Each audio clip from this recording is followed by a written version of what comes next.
И така, Петър, Жоро, започваме след 3, 2, 1, старт! Постоянно темпо, браво, Жоро! Постоянно темпо! Трябва да минат през всички стъпала. Не забравяйте. Я го виж ти, Жоро, как се изстреля. Тази битка ще бъде ужасна. Темпото им е много добро. Обаче това са... Оп, ай! Нали разбирате, това са 15 курса.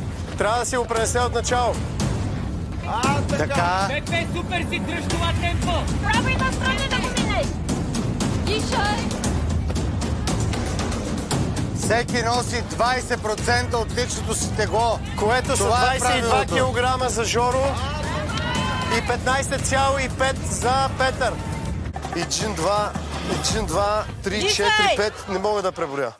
При Жорката са повече. Дишай, Пепи! Чува се вече отчетливо дишане.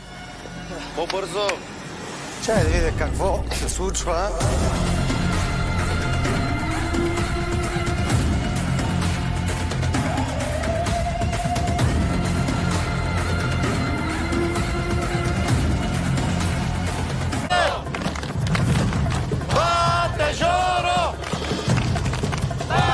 Жоро има още бая много чували. Има и сила няма вече. А лошото, знаеш кое е, че като са толкова изморени, накрая ще им треперят ръцете. А там започва по-неприятната част. Колко? Два ли му останаха на Петър само? Дай. Май само два. Да, на Жоро са 4 или 5. Тичам, защото ми е интересно и за да се стоплям. Много сериозна разлика. Дай, Жоро, А защо не го подкрепите? Казва ви да мълчите ли? Дайте малко подкрепа. Жоро има 5 чувала. Петър сега трябва да започне втората и изключително неприятна част на битката. Нямаш право да пипаш телта, приятелю, имаш право само пироните.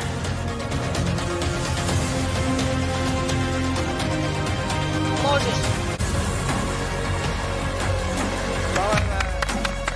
Давай, бе! Колко чувала не остават на Жоро?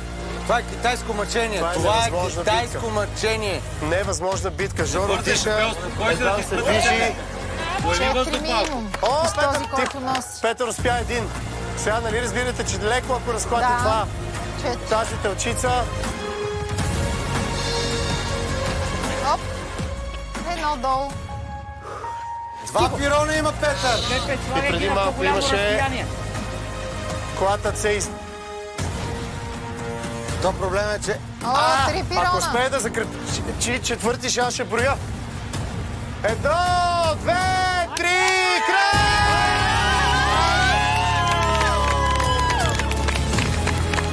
Това е много добро. Тежки пирони, както ги е закачил. Чакай да видя. Стига, бе. Много добро. Браво, Жорка. Кога ще почне битката? Петър пита кога ще почне битката, а Ванчо опитва тук да покаже. Откажи се по-добре. Ванчо се отказва. Победа за Петър и 2 пендара! Категорична и много мощна победа. Заповядайте, булчето ще ви награждава. Браво, Жорка. Браво, Жорка. Два. Да, тежки са. 2 пендара за Петър. Добре, ти измори ли се изобщо? Не, ние в Ада успяхме да балансираме Ин и Яна. Да. Беше мъжка битка. Браво. Това е резултата, вече е 5-0 за Елбетица.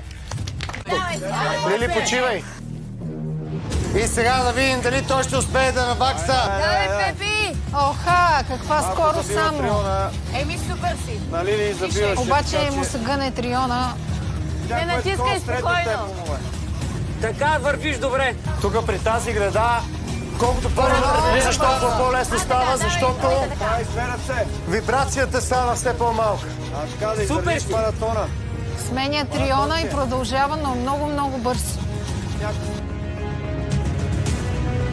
Давай. Сега, нали, на вас ви е ясно, че той в това темпо няма да може всичките да ги отреже, но това, което трябва да се признае, че се справя изключително добре. Големия въпрос обаче, какво темпо ще има Моника? Има и лява ръкавка, включва в своя арсенал. Значи Петър е играч, който до сега с дясна, после с двете, а сега с лява ръка. За да доставя на публиката човек максимално удоволствие, трябва да може да работи и с двете ръце.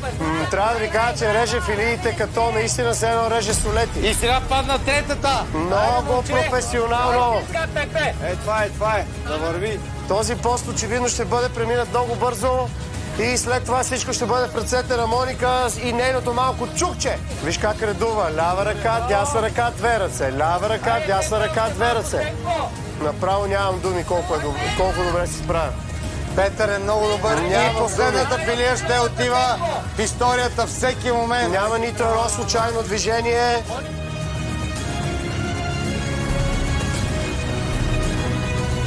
Петър не му дава на това дърво абсолютно никакъв шанс.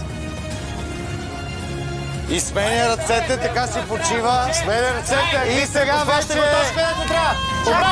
Обратно! Той отива да чука. Той отива да бие пиро. Това беше за публиката на Виконка. И сега...